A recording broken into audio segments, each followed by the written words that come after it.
Distinguished guests, dear colleagues, ladies and gentlemen, welcome to today's Human Rights Council side event on 25 years after the Palermo Protocol, the need for real action. My name is Dr. Sabrina Wollmann, and I will act as your Master of Ceremonies today. Today's event is organized by the United Nations Institute for Training and Research, UNITAR, and the Sovereign Order of Malta. On behalf of the Division for Multilateral Diplomacy of the United Nations Institute for Training and Research, please allow me to extend a warm welcome to each and every one of you, including participants who are joining us online for this event. Your presence here underscores the significance of our shared commitment to ending human trafficking. Since 1963, our institute has been providing high-quality, tailored capacity-building programs and innovative learning solutions that have empowered the leaders over the past 60 years with the aim of advancing the Sustainable Development Goals and reaching the furthest first.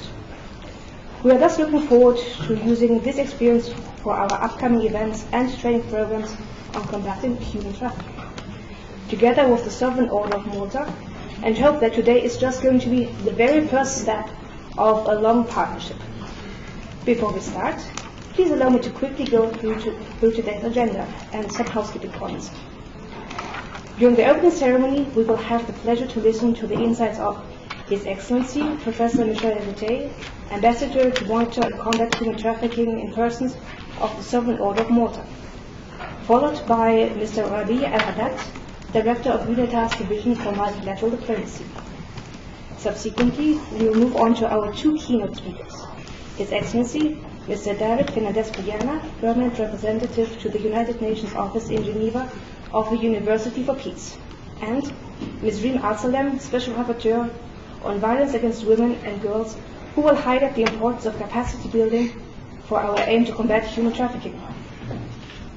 Afterwards, we will have the pleasure to listen to our panel speakers, two of whom are joining us here in person today, His Excellency Professor Mohamedou M.O.K., Permanent Representative to the United Nations Office in Geneva of the Republic of the Gambia, and Ms. Ena Lucia Nariaka-Pacheco of Interpol, and joining us online, Mr. Kevin Hyland, OBE, LLM, the former UK's government first independent anti-slavery commissioner from 2014 to 2018, and chief executive of Preveni Global. This panel will explore the different perspectives of the stakeholders needed to combat human trafficking, ranging from international cooperation to law enforcement officers and the vulnerable populations, and how they may benefit from trainings to address the issue of human trafficking more effectively. Finally, His Excellency Professor Michel Herité will deliver his closing remarks. Now, before we commence, please allow me to mention a few housekeeping points. Today's event will last 1 hour exactly, and following the initial discussion, we will open the floor to a Q&A session, and we will be taking questions from you, the audience. And during the Q&A, please say your name, the country or organization you represent, before formulating your question so our speakers can address you directly.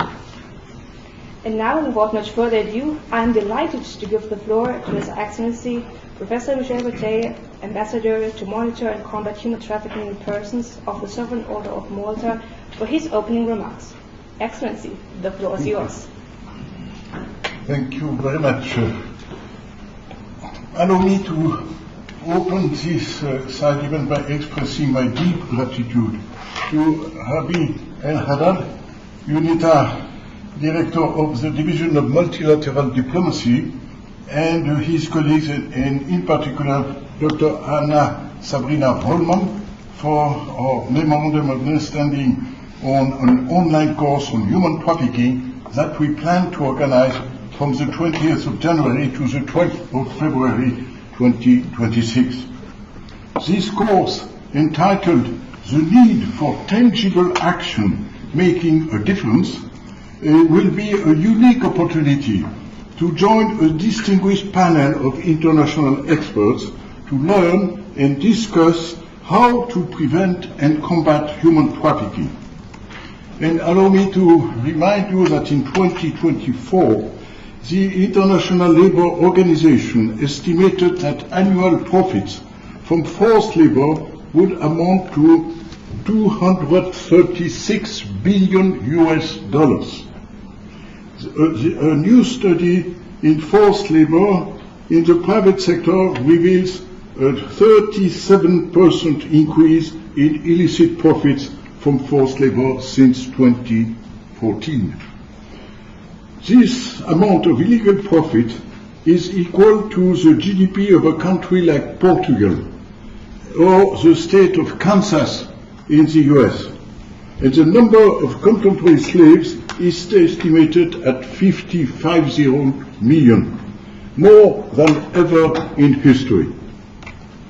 And that's why we are planning 2 sessions per week from January 20 to February 12 next year, Tuesdays and Thursdays from 4 to 6 p.m., 8 sessions, 1 introduction, 2 forced labor and supply chains, 3 sex trafficking, 4 causes and demand, 5 technology and artificial intelligence, 6 health, 7 migration, and concluding an 8th session by a new paradigm.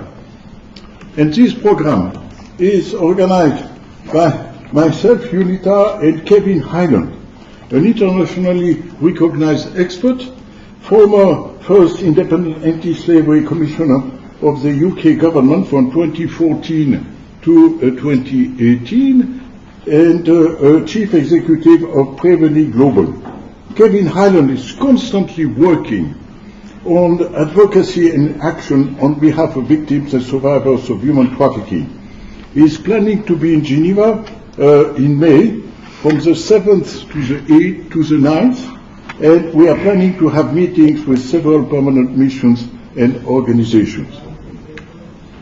Training and multi-stakeholder cooperation are essential to better prevent and combat trafficking and to effectively protect and rehabilitate survivors.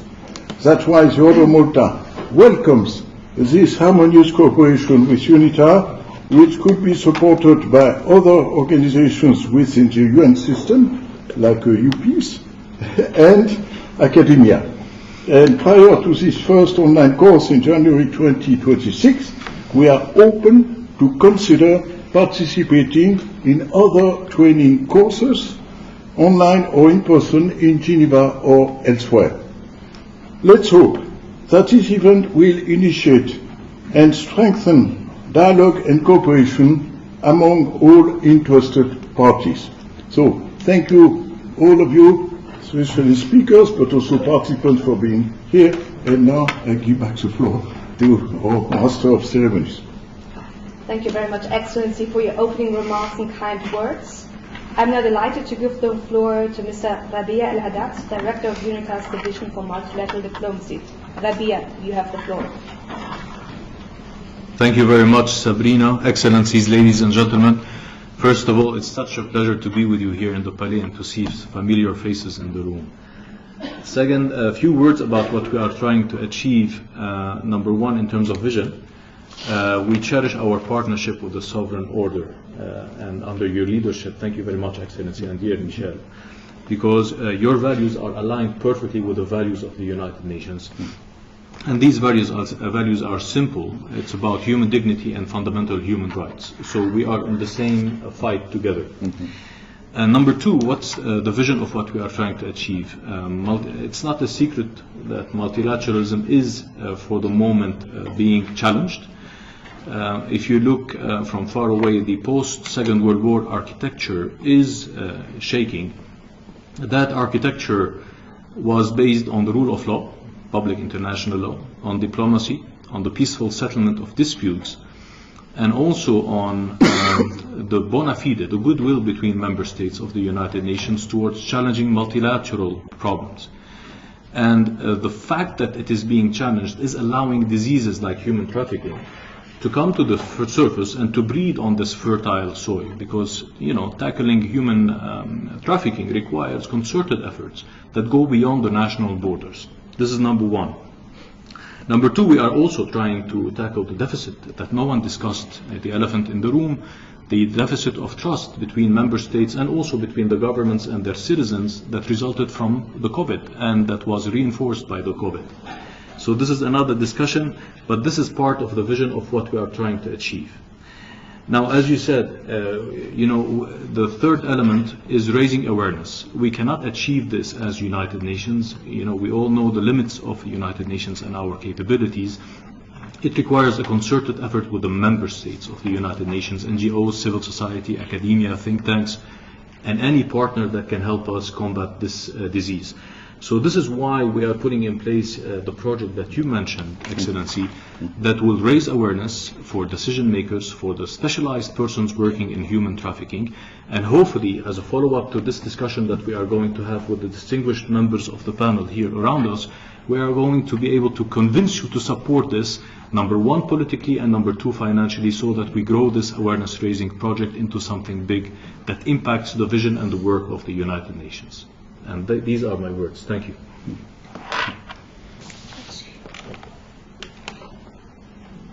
Thank you very much, Sabia, for your speech and sharing your vision. It is now my pleasure to give the floor to our two keynote speakers, starting with His Excellency Mr. David Fernandez-Cuyana, permanent representative to the United Nations Office in Geneva of the University for Peace. Excellency, the floor is yours.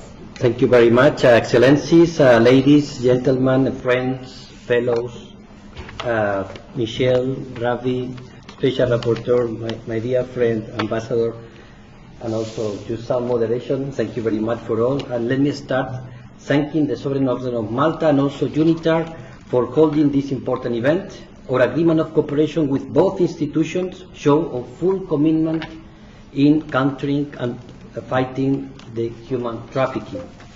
The Geneva Institute for Leadership and Public Policy also play an important role on this field. What today gathered us here is the 25th anniversary of the Palermo Protocol, what is devoted to preventing, suppressing and punishing the human trafficking, especially women and children. UPIS is absolutely against the recruitment, transportation, transfer, harboring or receipt of people through force, fraud or deception with the aim of exploiting them for profit. The traffickers often use violence and employment agencies and fake promises of education and job opportunities to trick their victims. But what we can do as institutions specialized in higher education, first, investing in people through the training about how to use the legal instruments to prosecute and convict the traffickers and protect and support the victims. Second, providing the tools such as studies, toolkits, and research that provide evidence and knowledge. Third, building networks and partnerships with international, governmental, and non-governmental organizations. And finally, delivering expertise to help the countries to draft, develop, and review the laws, policies, and action plans to combat human trafficking. We in UPIS, we are very pleased to partner with you in this novel cause. Let's work together to prevent human trafficking, identify and protect the victims, and prosecute the perpetrators. Thank you very much, Excellency, for your opening remarks. And I'm now delighted to give the floor to Ms. Rima Al-Salam, Special Rapporteur on Violence Against Women and Girls. Special Rapporteur, you have the floor. Thank you very much. Thank you, Ambassador Michel Vitu of Sovereign Order of Malta, and also the colleagues in UNITAR for the kind invitation to be part of this important event, and also for giving me the opportunity to be in the company of such distinguished speakers and panelists. There is no doubt that the adoption of the Palermo Protocol 25 years ago marked a significant milestone in increasing the protection of women and children, including girls, from violence. As we know, it provided the first internationally agreed upon definition of trafficking in person, emphasizing the exploitation of women and children, enabling over 180 countries to align their domestic laws with international standards. It has also facilitated a unified approach to criminalizing trafficking, focusing on prevention, protection, and prosecution. So the 3 Ps. For women and girls, which my mandate is concerned with, this has meant greater visibility of their vulnerabilities to sexual exploitation, forced labor, and other abuses. The protocol has also significantly raised global awareness about human trafficking, particularly its disproportionate impact on women and girls who constitute the majority of identified victims. Many countries have enacted or strengthened anti-trafficking laws, establishing national task forces and creating victim support systems.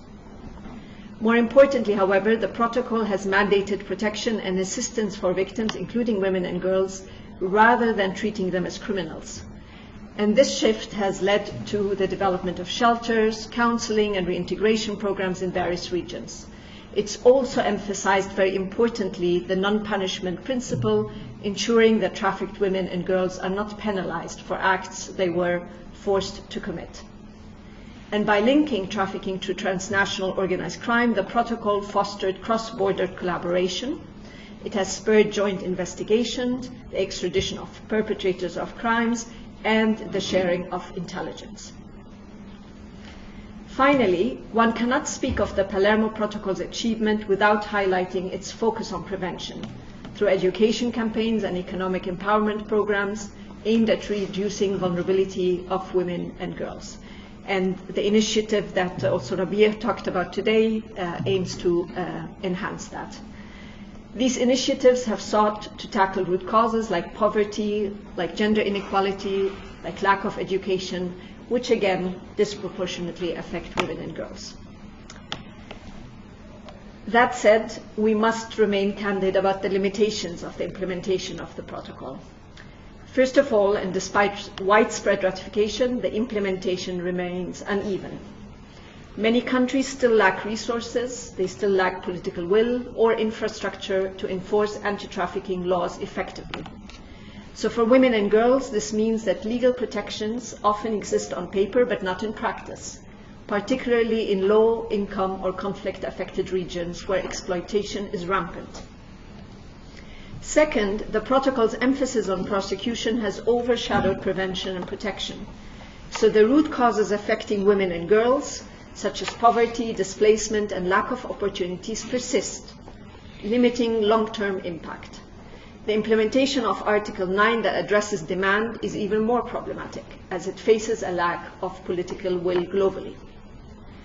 Third, the protocol's broad definition of trafficking, while a strength for flexibility, has led to inconsistent application.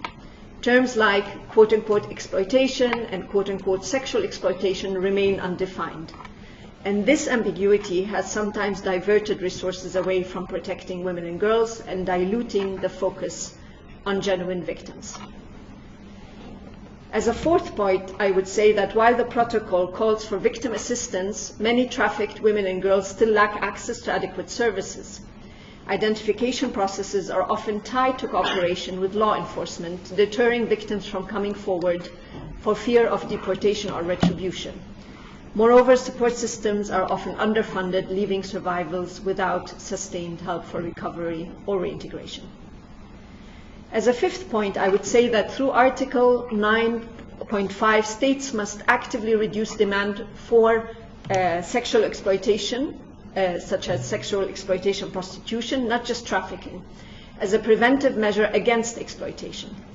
Unfortunately, and by decriminalizing or legalizing the purchase of sexual acts, states fuel the exploitation of that it outlawed by the protocol and other aspects of international law. And as I've said in my report last year to the Human Rights Council on prostitution and violence against women and girls, the criminalization of the purchase of sexual acts must not be related to the need to prove a potential situation of trafficking, as Article 9.5 of the Palermo Protocol applies to all forms of exploitation, including prostitution, irrespective of whether trafficking has occurred. And this is one of the positive aspects of the equality model, in that it criminalizes the purchase of sexual acts and mandates education campaigns on the harm of buying sexual acts as a key component for an effective response. As a sixth point, I would say that the proliferation of global crises, underfunded humanitarian responses, and accompanied by restrictive migration policies have increased the vulnerability of women and girls to trafficking, pushing desperate individuals into the hands of traffickers and undermining the protocol's protective intent. So to summarize, the protocol's legacy is clearly a mixed one. It has provided tools and momentum, but the scale of trafficking against women and girls underscores the need for a more holistic, rights-based approach that tackles root causes and prioritizes survivor empowerment over punitive measures.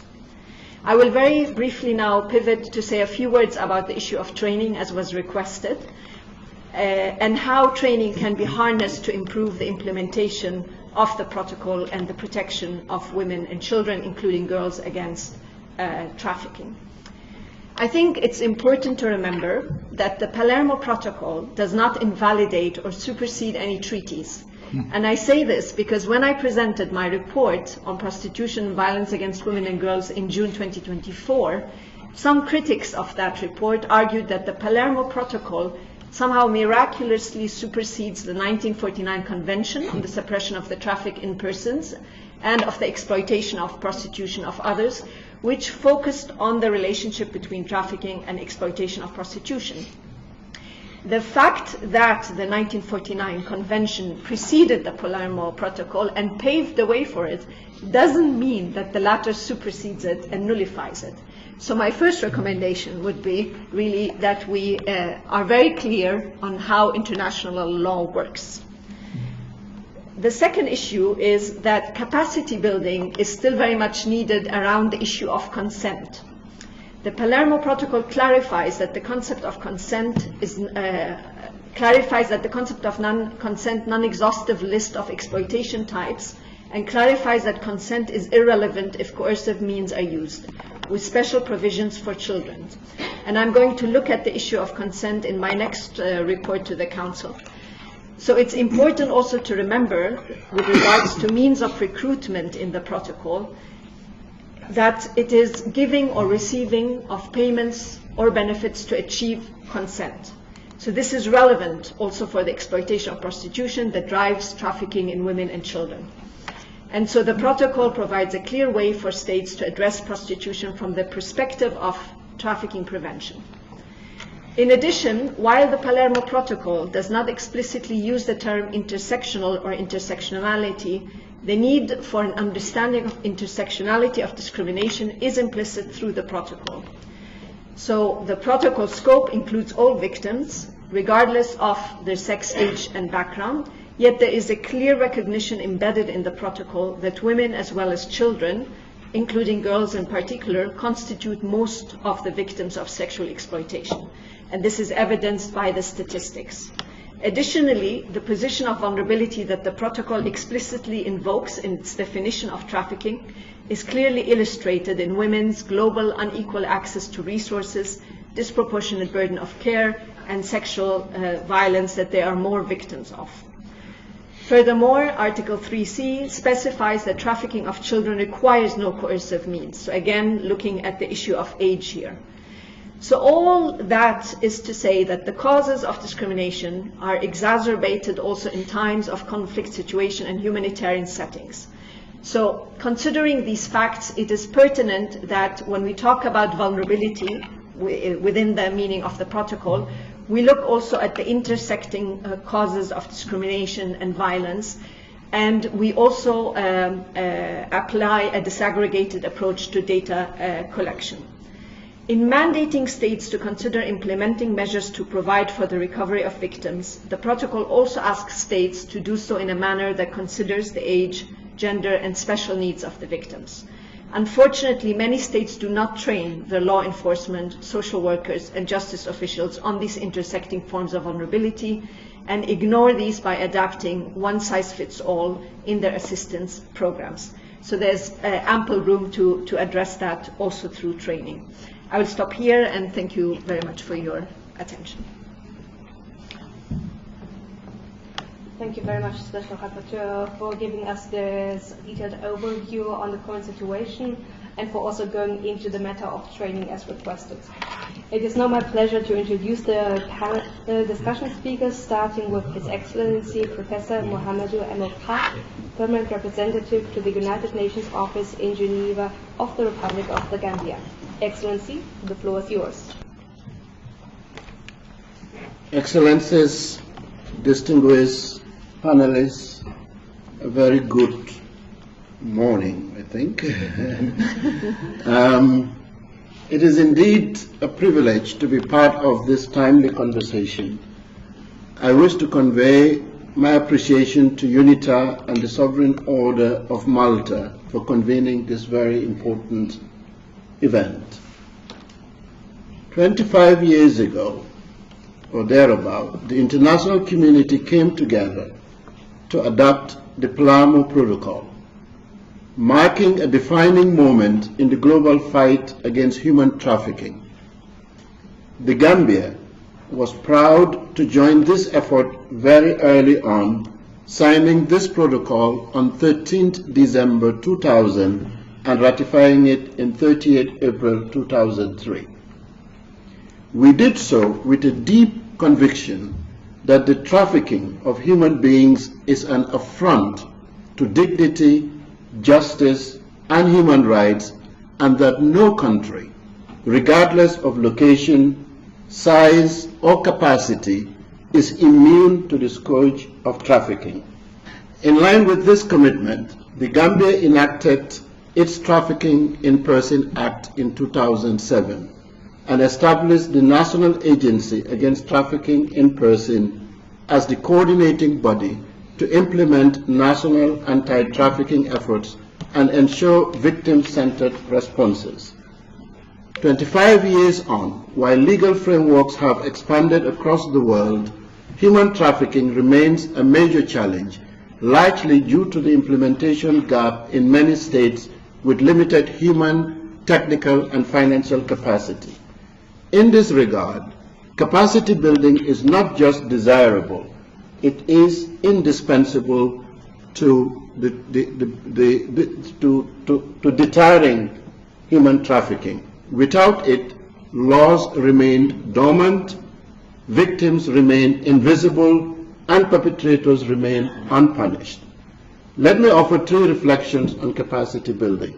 First, we must strengthen the skills of those on the front line, especially the law enforcement officers, prosecutors, judges, and social workers, to enhance detection, protection, and prosecution of offenders without the interest of victims at the center of all efforts.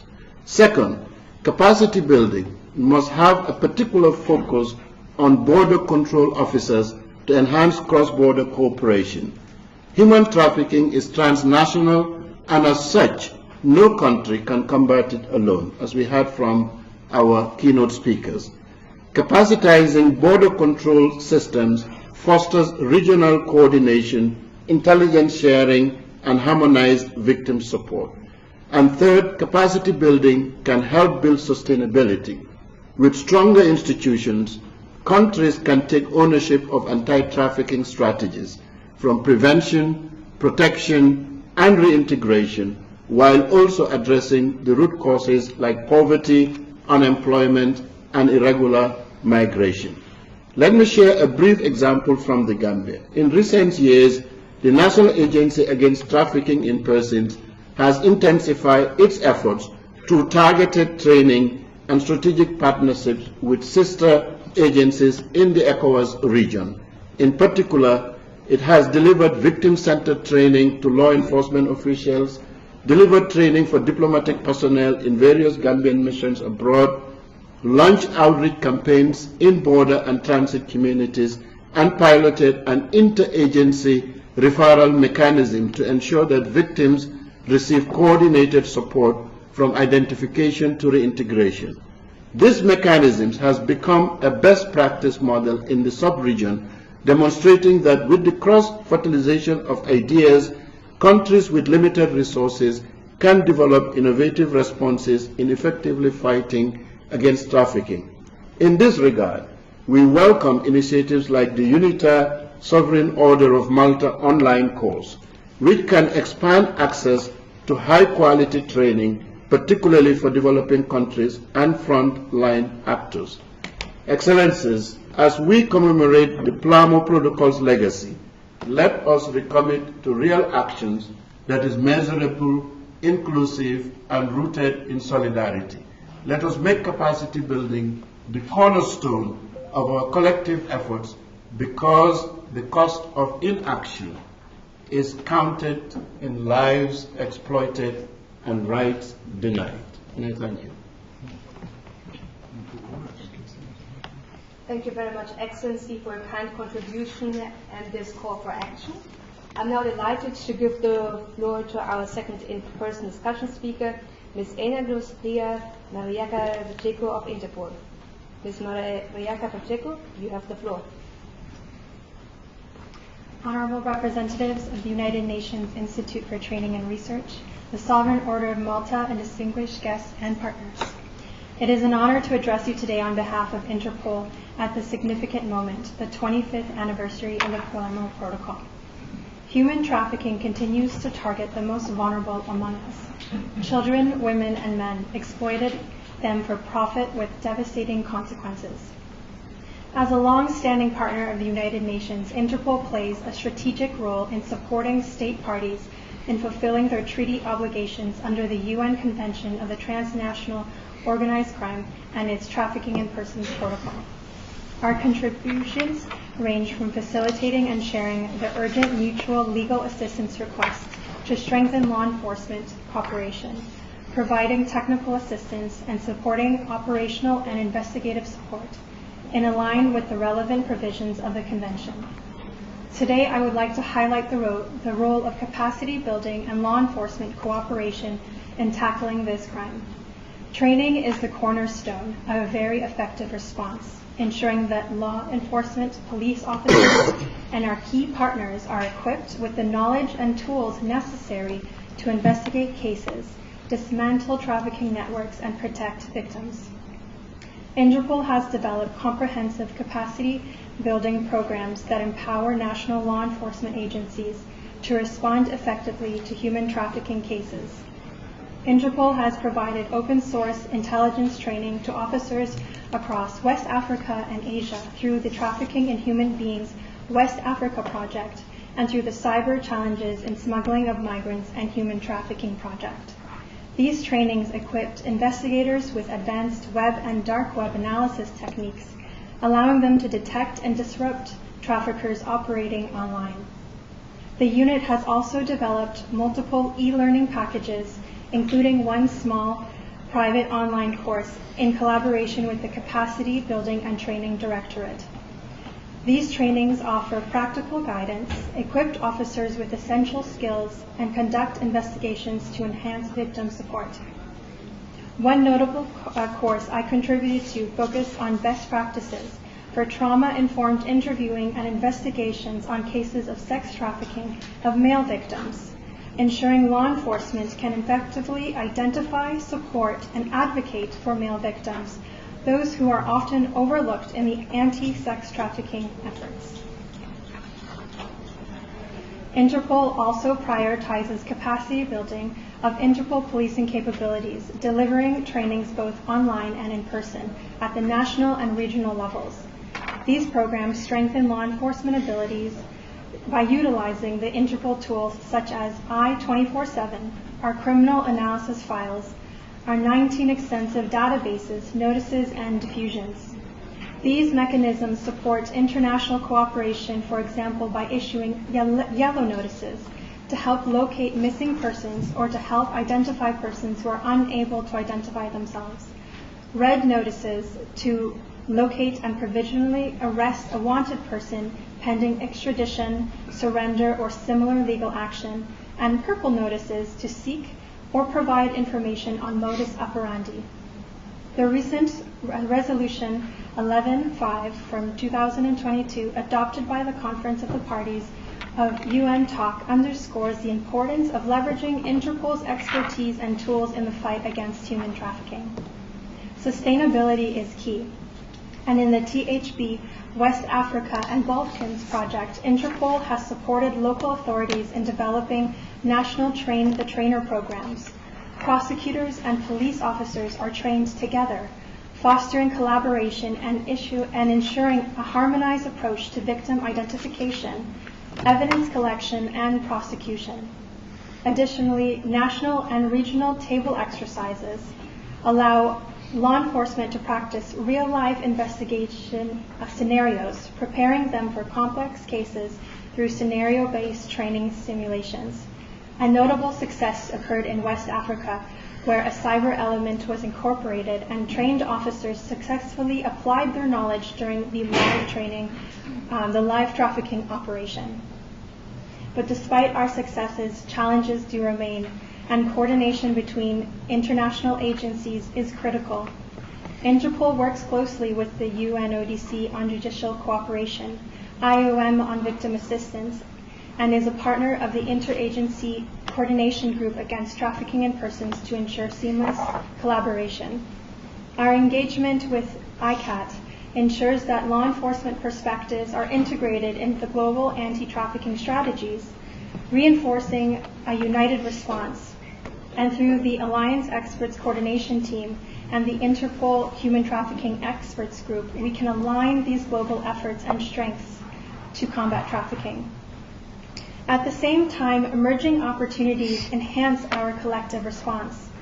Initiatives such as the Operation Cyber Protect, which was in partnership with the OSCE, leveraged our cyber capabilities to counter cyber-enabled human trafficking in Latin America and Europe.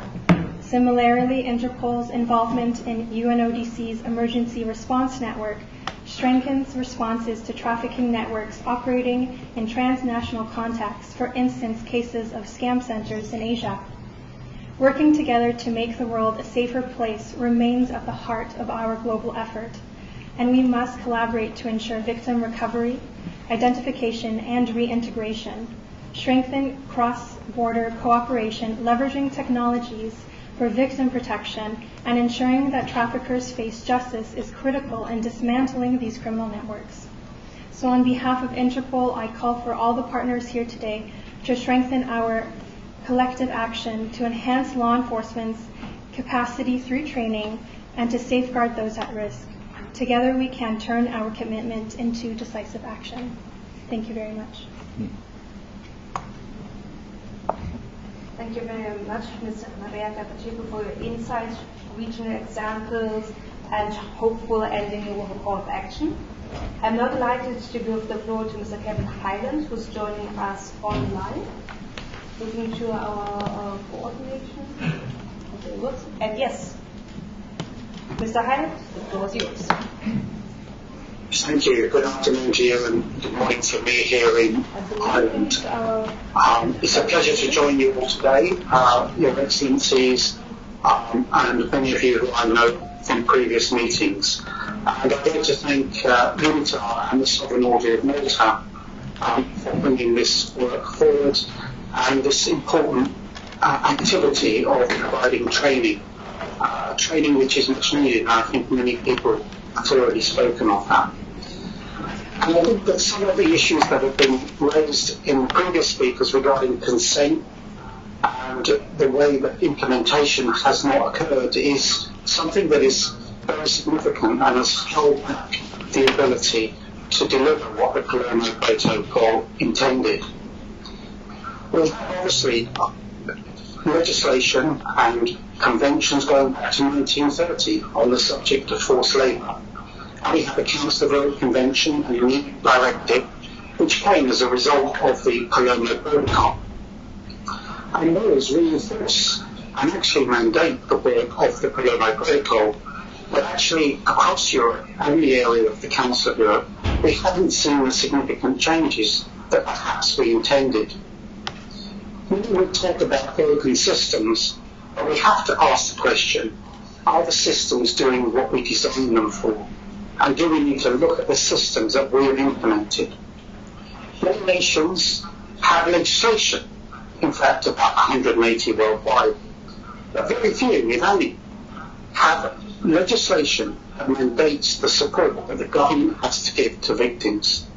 Ireland is just going through that process now and will be the first in Europe to have a mandated national referral mechanism. But we need to make sure that those referral mechanisms are properly funded and actually reach out, as opposed to just, as we've heard already, spoken about paper and policy. But we have to remember that this crime is one that has 50 million victims worldwide, generating 236 billion for those who benefit from these crimes. And as we've heard from Interpol, trafficking has advanced to scam centres, or people trim as it's known, where people are held against their will to traffic others and to identify others, should I say, who are in other parts of the world, and rob them of their savings and their pensions. And in the UK, for example, that has resulted in people taking their own lives, having lost their lifelong savings. So human trafficking is an incredible crime reaching across different areas. For example, it is known that it funds terrorism, as ISIS has used it as a weapon to exploit women and then to sell them to fund their terrorism. We know that it is used as criminals who are involved in other crimes. For example, drugs and gunmen in the UK has been connected to serious organised crime, who have also done trafficking because it's another branch of their criminality. But when we look at the commitment to this crime, we see that the investment and the political will is very low. If we look at the commitment to terrorism or the drugs industry, the United States invests $100 billion every year in fighting drugs, and we may say that's not a very successful fight. Their investment in trafficking wouldn't even come close to that, wouldn't even amount to 1% of that. In fact, it is about 0.5% of that at best. And globally, it's hard to identify over $1 billion US being used to fight against a $236 billion criminal network. So what is it we're missing? Of course, we need to better fund victim identification and better resourcing. We need to do programs and projects like this one will do about better training. We need to talk about how the police and how the criminal justice systems are working. For example, in the UK, last week a report was produced about London, which last year had about 5,500 victims of trafficking identified into the national referral mechanism.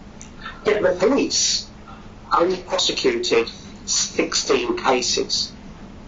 That is the lowest detection rate of any crime in the United Kingdom or in the world. And yet, you will still hear stories of success. It's not success for the 5,000 plus victims that haven't seen justice. And of course, justice comes in many ways. Access to compensation, access to support, access to legal services, the right to remain, access to a job. Those were all intended by the Palermo Protocol and the EU Directive and the Council of Europe Convention, but they have not formed part of the processes, as we heard earlier, for the fear of immigration, for the fear of multilateralism. So we need to be stronger about what we're providing, but one area where there are missed opportunities is on prevention. We have this 236 billion up there, but very little is done to trace it. Some of that is moving across financial industries, some is about big business, doing trade.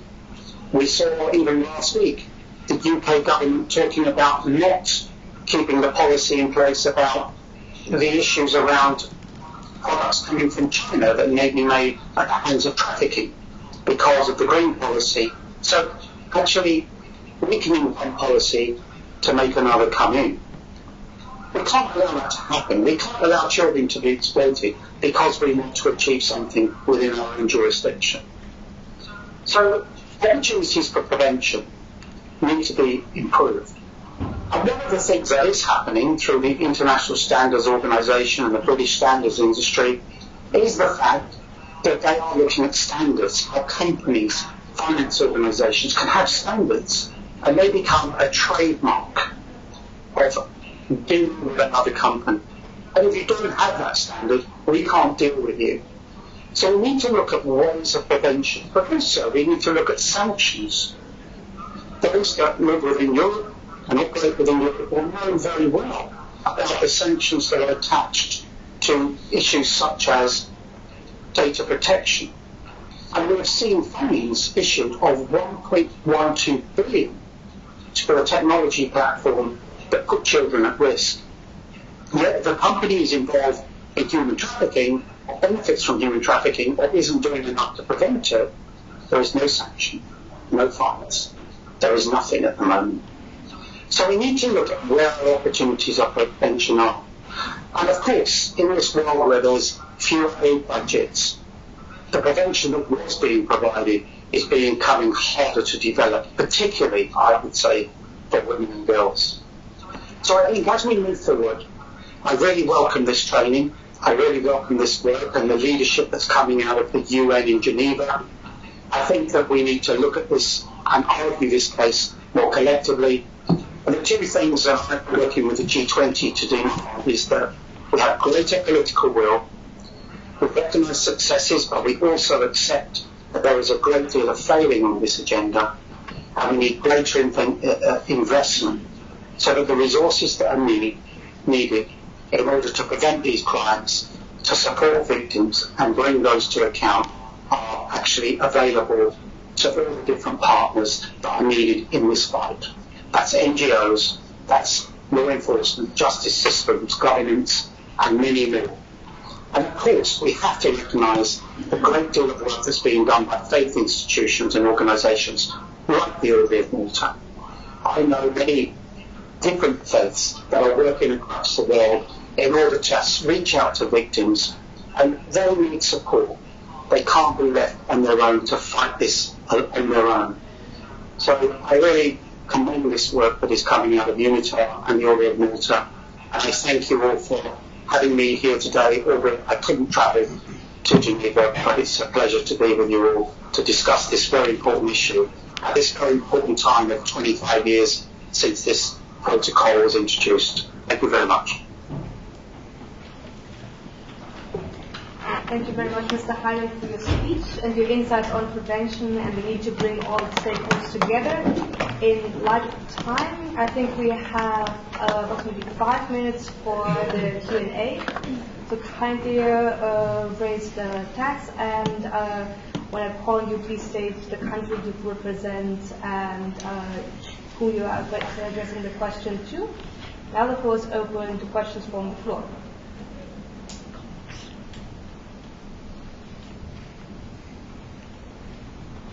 Any questions? Any issues you would like to raise? Examples from your own jurisdictions? That's right. Some people are.